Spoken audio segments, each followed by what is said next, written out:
Пребројувањето почна, отпорот расте. Каква ќе биде судбината на Дамовски, Дурловски, Ивановски, Бетмен, наспроти Муковски, Арнаудов, Василевски, Трчуловски, Димовски. Додека јавноста, но и обвинителите лицитираат со имињата на оние кои што ќе бидат опфатени со амнестијата и на останатите што ќе одговараат пред судовите. Дел од активистите остро се спротивставија на амнестијата. Сметаат дека сите кои овозможиле упат во собранието за време на крвавиот четврток не смеат да бидат амнестирани. Без исклучок, според нив, треба да одговараат и пратениците.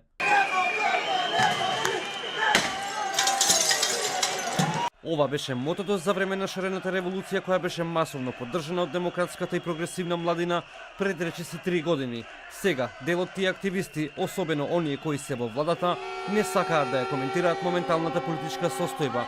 За останатите, законот за амнестија е шамар врз правната држава. Сметам дека сите оние од инспиратори до овозможувачи, организатори и извршители на тоа дело и воопшто на целиот упат злосторнички во собранието треба да одговараат. Секогаш граѓаните се ставени пред некој свршен чин или пред изборот да изберат помало или поголемо зло.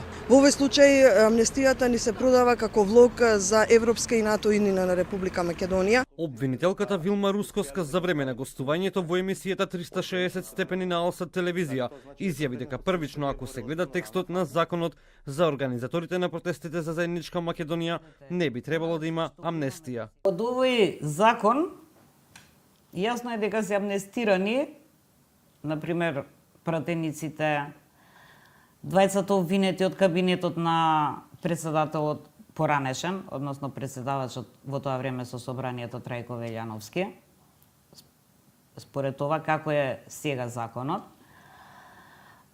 Така да... Што е со организаторите на протестите? Затоа ви кажав, значи за сите останати ќе се одлучи во јавното обвинителство на Република Македонија. Оваа воздржаност значи дека околу организаторите имате дилеми?